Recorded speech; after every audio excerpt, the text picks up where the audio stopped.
beautiful, and I'd marry you again tomorrow. Every single day for 2 years. And that just made me happy. And I was agreeable to all of that. So when it came time to taking care of him and doing the things necessary, that was tough, really tough. But I used every ounce of my faith. And I said, praise to the power and the glory of the Lord. Life is good today and people that. And I used that for him because he knew. He knew I was praying for him. And I just want everybody to know that's in this room that he loves each and every one of you in his own way. All of his little quirks and it. Yeah.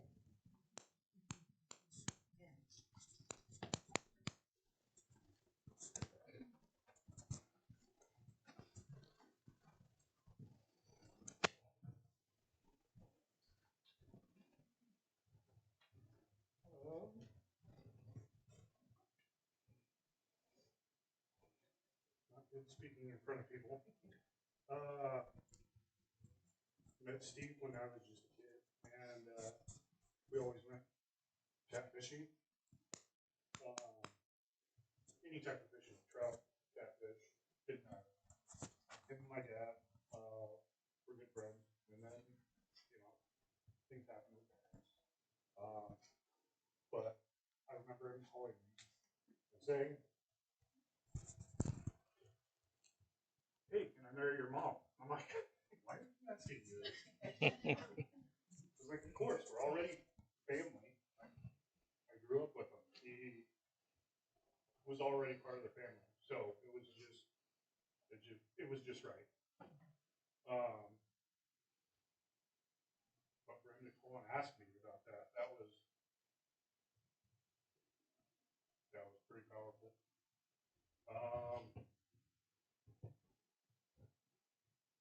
As for that, always coming here to visit, and the way he treated my kids, I've got a son that's 2.5, and a daughter that's 9, and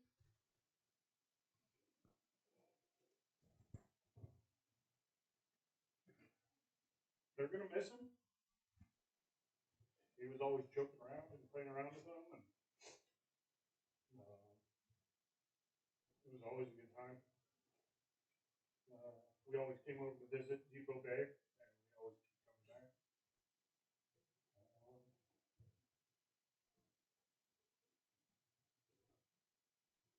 Yeah, I'm gonna miss him. It's gonna be hard.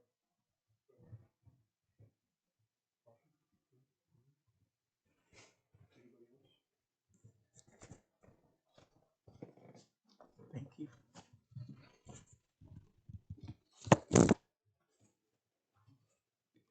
Thomas Cochran was a friend of Steve's from Boise, and he was the gentleman that said he would make a video, and we never got the video to me. So Thomas, I'm calling you right now, and I'll let you share in just a second. Hello? Thomas, it's John. Are you there? Yes. All right, here you go.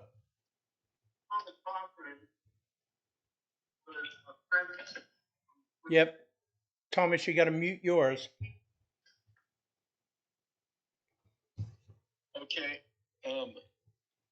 Steve asked me to read this. One of the last times I talked to him, he asked me to read this poem. The green fields of the mind. It breaks your heart. It is designed to break your heart. The game begins in the spring, and everything else begins again, and it blossoms in the summer, filling the afternoons and evenings. And then, as soon as the chill rains come, it stops and leaves you to face the fall alone. You count on it, rely on it to buffer the passage of time, to keep the memory of sunshine and high skies alive. And then just when the days are all twilight, when you need it most, it stops. Today, October 2nd, a Sunday of rain and broken branches and leaf-clogged drains and slick streets, it stopped, and summer was gone. Somehow the summer seemed to slip by faster this time. Maybe it wasn't this summer, but all the summers that in my 40th year slipped by so fast. There comes a time when every summer will have something of autumn about it. Whatever the reason, it seemed to me that I was investing more and more in baseball, making the game do more of the work that keeps time fat and slow and lazy. I was counting on the game's deep patterns. 3 strikes, 3 outs, 3 times, 3 innings, and its deepest impulse to go out and back, to leave and to return home, to set the order of the day and to organize the daylight. I wrote a few things this summer that did not last. Nothing grand, but some things, and yet that work was just camouflage. The real activity was done with the radio, not the all-seeing, all-falsifying television, and it was the playing of the game in the only place it will last, in the enclosed green field of the mind. There, in that warm, bright place, what the old poet called mutability does not so quickly come. But here, on Sunday, October 2nd, where it rains all day, Dame Mutability never loses.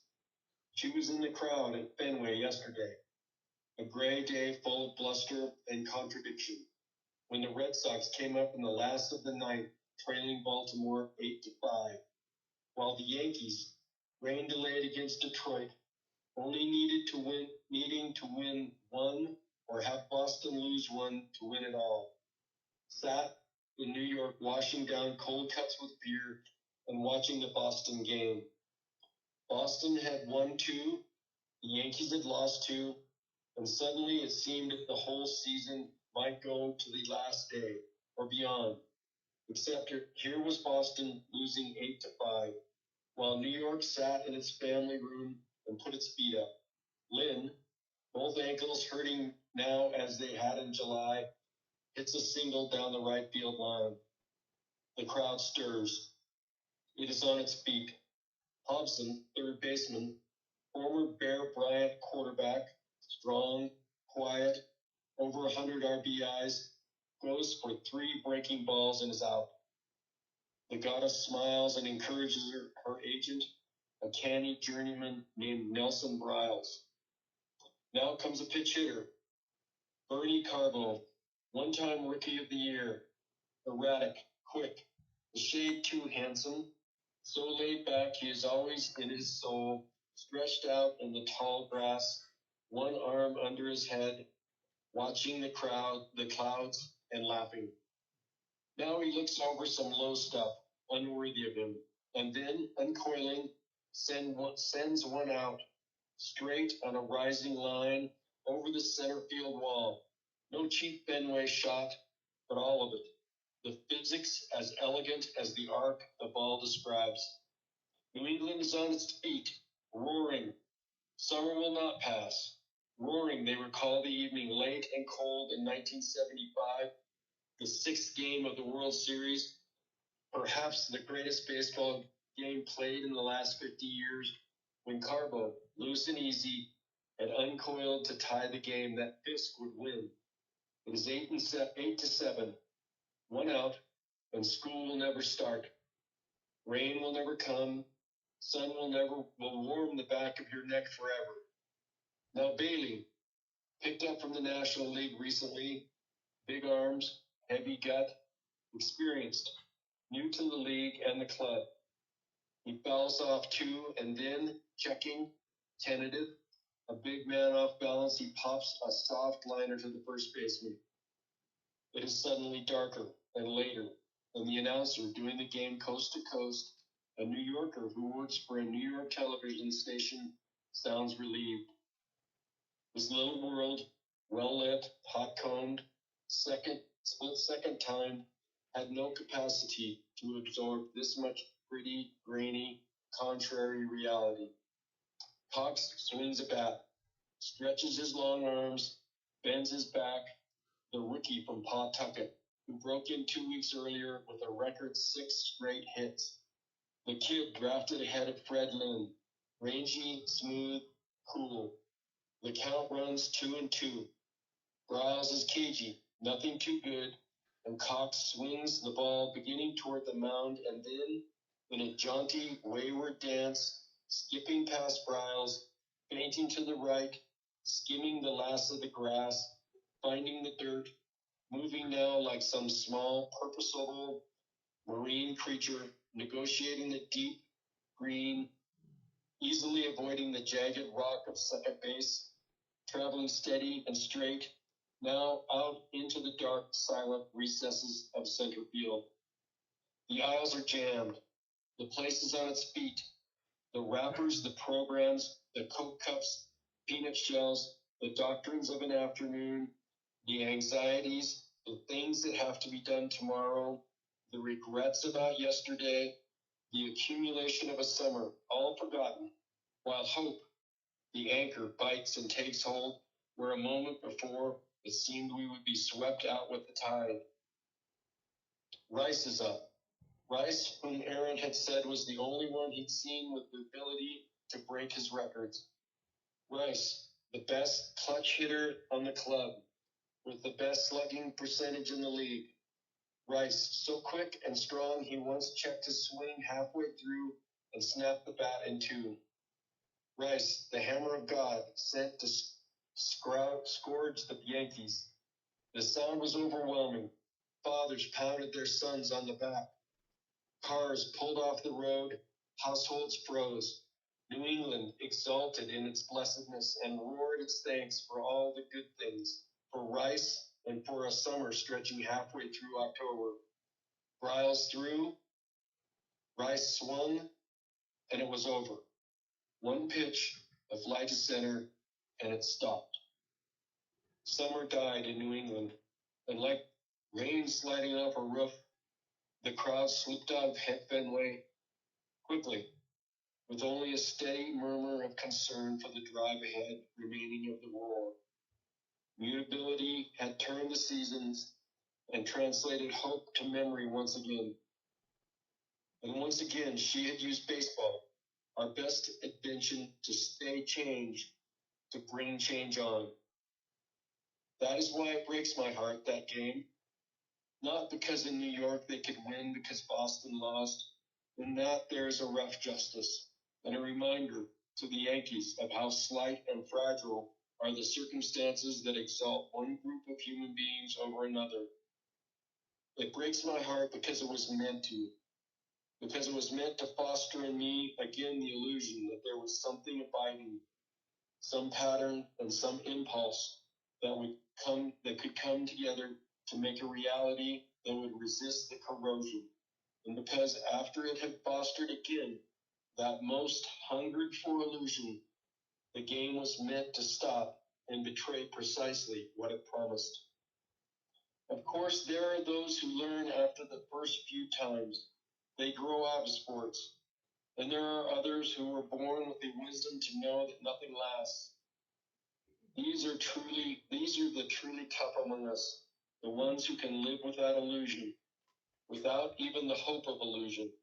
I am not that grown up or up to date. I am a simpler creature, tied to more primitive patterns and cycles. I need to think something lasts forever, and it might as well be that state of being that is a game. It might as well be that in a green field, in the sun.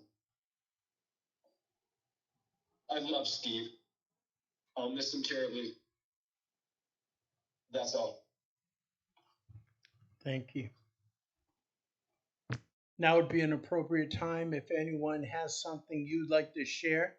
I'm just going to simply ask you to let me know. and then we've got a microphone. Someone will come up and allow you to share. Is there anybody?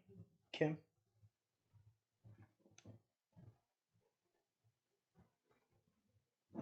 I could tell you as a pastor's wife how many times I prayed with and for Stephen, but he left me with a great story. We were at the Whatnot shop, and Stephen used to have that knit cap, and he never pulled it down. He always wore it up. And while we were there, he looked at me in all seriousness and said, "Kim, do you think I look like a gnome?" Yes. And I said, why would you think that? He goes, well, the lady came in, she thought I was a gnome. And I said, well, you kind of sort of do. So he will forever be in my heart as that gnome. That's funny. Thank you. Someone else? Well, let's get the party started here. We all love Steve.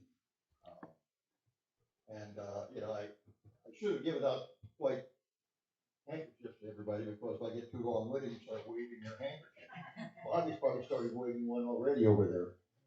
But, and I've heard members say, my God, the guy's doesn't have any socks on. Well, you ever think about Steve? He just had Crocs and no socks. I think that's a rhyme, but anyway. He was a great guy. He rounded third base, slid home face first, and was safe and sober. And, I can always remember when he called me on the phone. He'd say, "Hey, Keller, you blanky blank, how you doing?" And we'd chat. And right at the end, he'd always say, "I love you, brother." And I know that was true. I know that was true. And, yet he has gone physically. We always know that he will be with us up here in our rooms and in our hearts. And so I think for me, we live here on the coast. I found this is a very short poem by Tennyson, Crossing the Bar. And it's about the ocean. And think about this. If Steve is probably embarrassing, why are these people getting together here? Oh, by the way, Pastor, I'm a Bear fan, so we're going to come tumble here pretty soon, but we're in Howard. I like my chances. Anyway, think of this in terms of Steve's words and not Tennyson's. Like many of us, I got to get these things. Crossing the bar. Yeah. Crossing the bar. Sunset and evening star, and one clear call for me.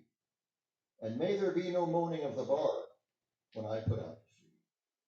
But such a tide as moving seems asleep, too full of sound and foam, when that which drew from out the boundless deep turns again home. Twilight and evening bell, and after that, the dark. May there be no sadness of farewell when I embark. For though from out our bourne of time and place the flood may bear me far, I hope to see my pilot face to face when I have crossed the bar. Thank you. Someone else?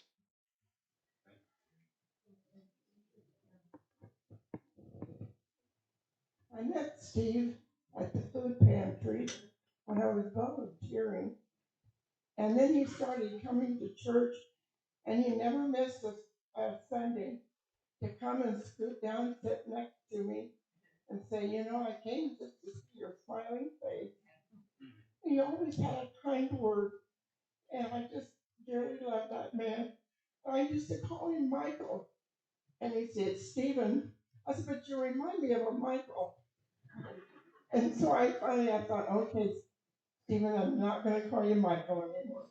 I'll remember your name, but you'll still be a Michael to me. And I miss him because he was a dear soul. And he cheered up this 90-year-old lady, always made me feel pretty because he said I had a beautiful smile. And I loved him for that. God bless you, boy.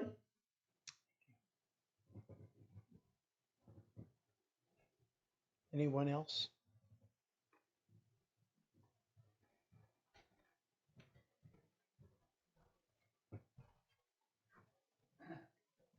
I met Steve late in his life. And, it was through playing cribbage. That was his favorite pastime.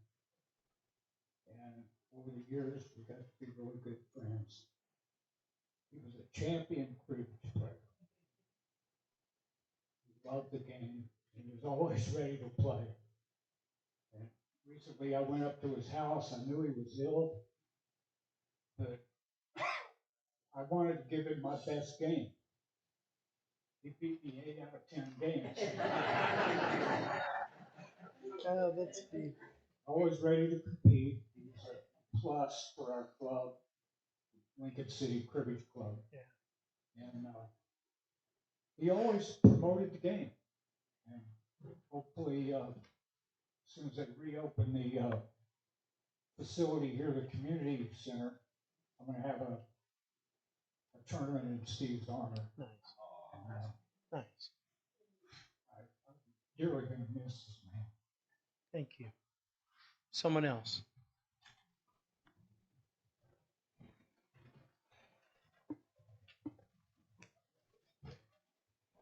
Hi, I just want to say that when I moved here 8 years ago, Steve was one of the people who really welcomed even my husband and I here to Depot Bay.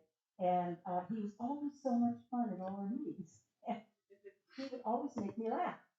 And one time, not too long ago in this past year, he said to me, he said, Cindy, he said, you know what I like about you? I said, okay, what's that? I'm a great grandma now. So he said, you always laugh at me. You don't take me seriously. And I said, oh, heavens, no. He said, I thank you for that. I think that that's really stupid. And I think that that was the fun thing about Steve, is that he didn't want to be taken real seriously. He just wanted people to enjoy life. So that's my memory. Thank you. Anyone else? I've only known Steve for 5 years, but in that time, I never once seen him think about himself. He always thought about other people, and he absolutely insisted on enjoying life. And he'll always be with us because love doesn't die. Yeah, that's good. I thought I saw somebody else. Yeah, right here. I'm Steve. I'm the better looking Steve. That's what I used to tell him anyway. There were 3 or 4 of us in the meeting, and you know, we always said the Steves were the best looking in the room. So that's. I should have worn my Broncos jersey today, I guess. I had to rub that in a little bit with him, but of course we played so bad lately, and they just keep beating us. I don't know what that's about. But you know, in my life, you know, God brings shining lights of encouragement, and I've kind of learned to kind of look for those, especially when times are tough. And Steve was a shining light for me. You know, he always was encouraging. He always sought out the new person in recovery because he wanted to help. And I don't know how many times that he cornered me after a meeting or before a meeting and just really encouraged me. And you know, that there's so little of that in the world. And he was a shining light to me. And truly, it's going to be a little dimmer for me just because, you know, but it's just so wonderful to have someone in my life and my heart that just always made life better. And so I just appreciate Steve and what he did. Thank you. Anyone else? We're keeping Pastor Josh busy. I met Steve about 5 years ago in these rooms, and he had a big impact on my family and my life. For the last year, I've been able to be his neighbor and get to know him and his wife in a more meaningful manner. And there were several times that I could just go knock on the door, and he would be like, "Hey, troublemaker," and he would just be like, "Come on and sit down, tell me what's going on." And he always was so positive, and he always helped out in any way he could. And it's been kind of sorrowful since he's been gone, but I know that he'll always be in my heart, and he was a very kind man. Thank you. Thank you. Anyone else?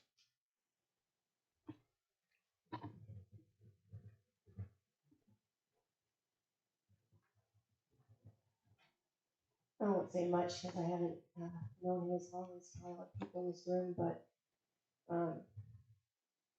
he and his wife have always been very kind to me. He was always the one to call and say, "Hey, we're doing this, we're doing that. Make sure you come." And just really good at doing service and recovery program, and I imagine him too. And when I was getting ready today, I was thinking about his personality and how he's always making jokes and making people laugh and always upbeat. And I thought, I'm going to wear bright colors because I think that Steve would like that. Nice. So I filled it out of place, but that's why I'm dressed in a rainbow, because it made me think Steve. Nice. Thank you. Thank you. Anyone else?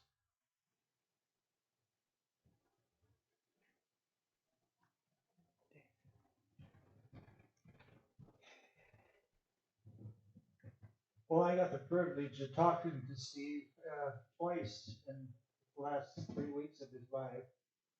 And first time he called me. He says, "Dave, I'm kind of stuck on the sofa." He says, "I need a toilet." And I said, "Well, I don't have a portable one," but I said, "Do you have a bucket?" And he goes, "Well, that could be a little rough." And I says, "Swimming noodles." I said, "That'll push the tush."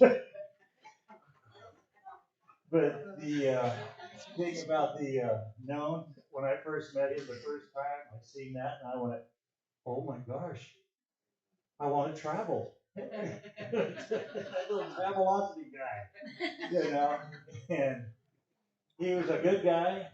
You're right, he loved to fish. Him and I talked for the last 2 years about going fishing, but we never hooked up. I'm sorry, we never did. But I'll miss the guy. Thank you. I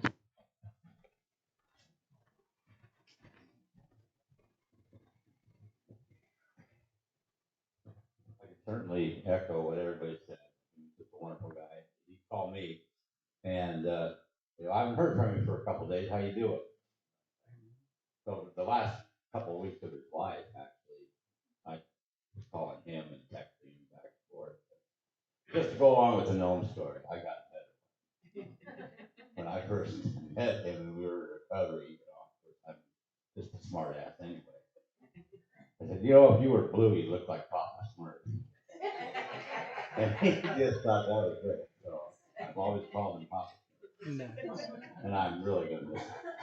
And when he would have those tournaments for trips, he'd always hit me up for free whale watching trips and stuff like that for prizes. But I was always glad to give him up. He gave a lot more than he got. Yeah. Thank you. In the very back.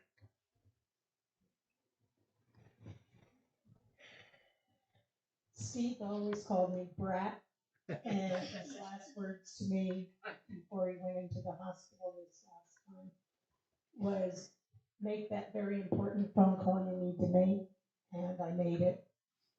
Thanks, Steve, and love you, miss you.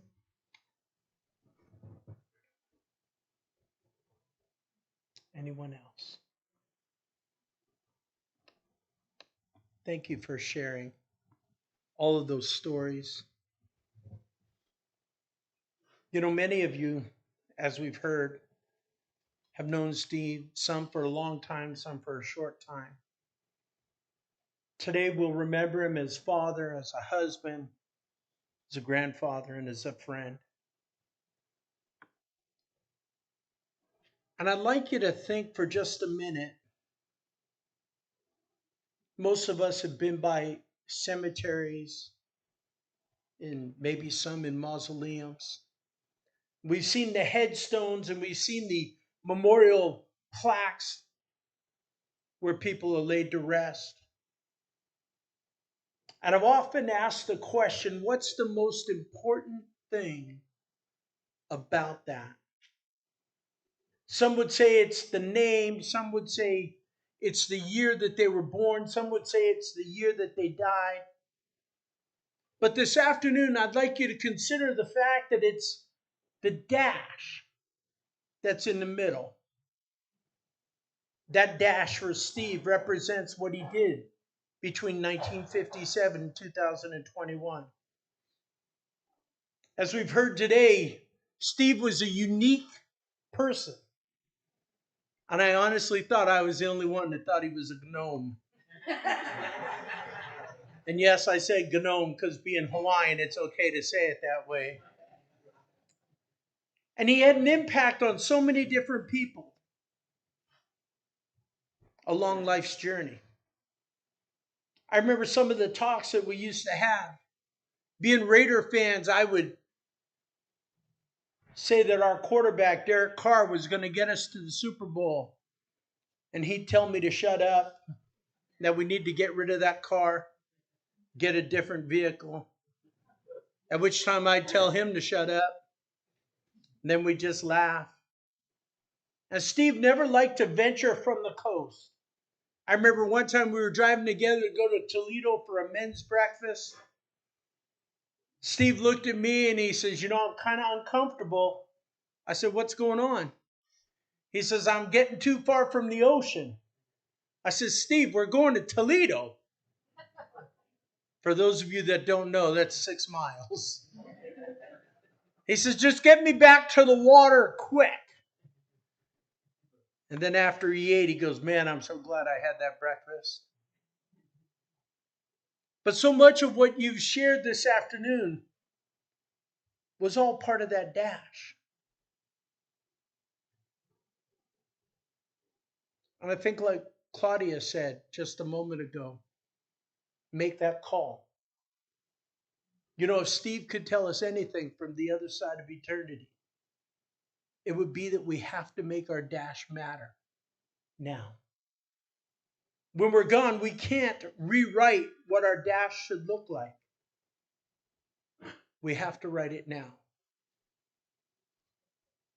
Matthew chapter 6, verse 25, it says, therefore I say to you, do not worry about your life, what you will eat, what you will drink, nor about your body, what you will put on it. Is not life more than food, and the body more than clothing? Look at the birds of the air, for they neither soil nor reap nor gather into barns, yet your heavenly Father feeds them. Are you not more value than they? In verse 27, it says this, which of you, by worrying, can add 1 cubit to his stature? If you skip down to verse 33 in that same chapter, it says, but seek first the kingdom of God and his righteousness, and all these things shall be added unto you. Therefore, do not worry about tomorrow, for tomorrow will worry about its own things. Sufficient for the day is its own trouble. In other words, don't let everything you do, everything that we are right now, count for meaningless things when we have an opportunity to make a difference in the lives of the people around us. Like Steve told Claudia, you better make that call. Steve would tell each of us this afternoon, you only have 1 chance to make your dash count. You only have 1 chance to make sure that your life matters. So don't miss the opportunity that you have to make it count. Because one day, friends, it'll be too late. And so let me close by encouraging you as family and friends to embrace the dash that Steve left behind. And to make sure that one day your dash matters. In just a minute, we're going to close in prayer. Then the family would love for you to stick around. We've got refreshments and sandwich stuff and all kinds of stuff in this fellowship hall. Feel free to sit around the table or in little clusters of chairs. If you run out of room, you're more than welcome to bring your drink or your sandwiches back in here. And just remember the dash that Steve left behind. As we heard from all these stories, he had an impact on every single one of us. Father, thank you for my friend.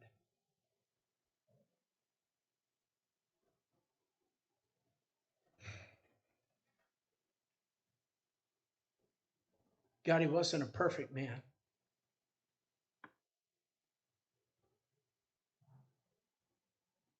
But God, I'm so thankful that he was able to be a part of my life.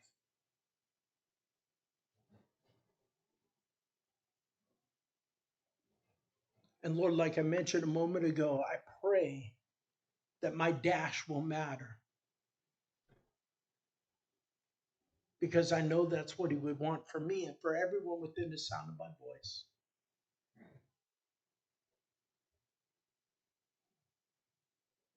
Help us to know it's not too late, that as long as we're drawing breath, you're not done with us yet. Father, help us to make the right choices so that one day we'll be reunited and see our friend Steve again. Lord, again, I close the way that I started. I'm so thankful that he's in a place now where there's no more pain, no more sorrow. God, in my version of heaven, I know he's wearing a silver and black choir robe, and he's hitting 400-yard drives off golf courses of gold. And I can't wait to see him again. Lord, be with us as we celebrate together. In Jesus' name, amen. We're going to put on Amazing Grace. I'm going to ask if everyone will just stay seated for a minute while the family has a chance to make it to the back, to the fellowship area, and then you're dismissed at that point.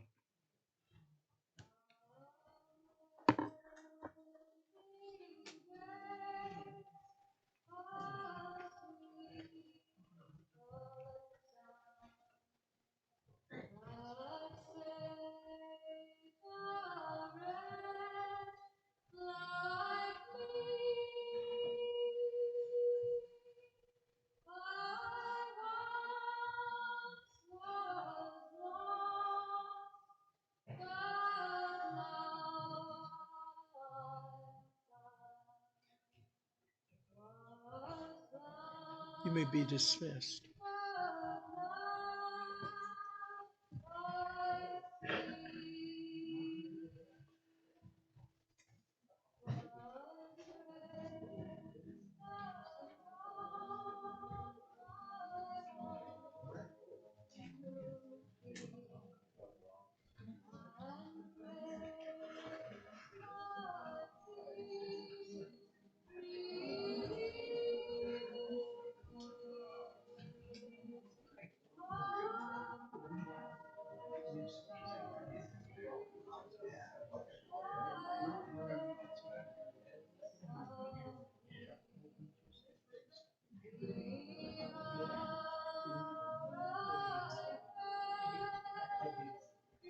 Yeah, so whoever's speaking.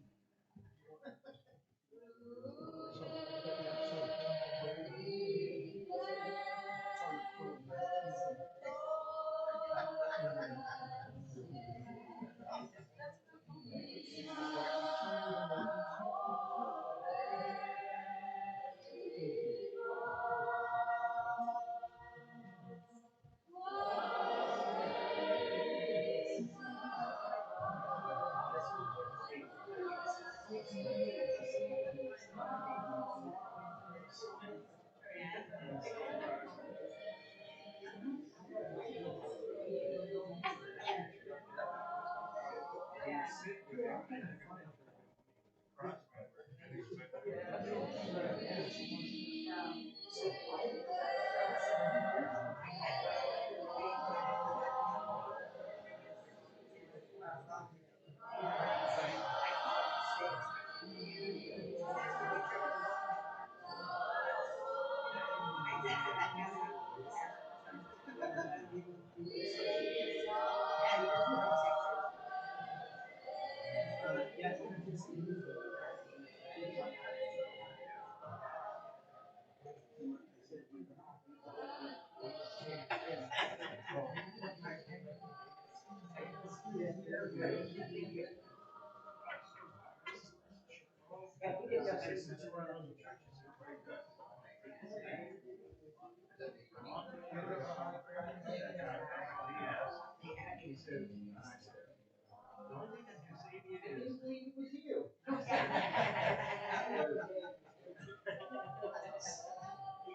That's what I was talking about. John said that.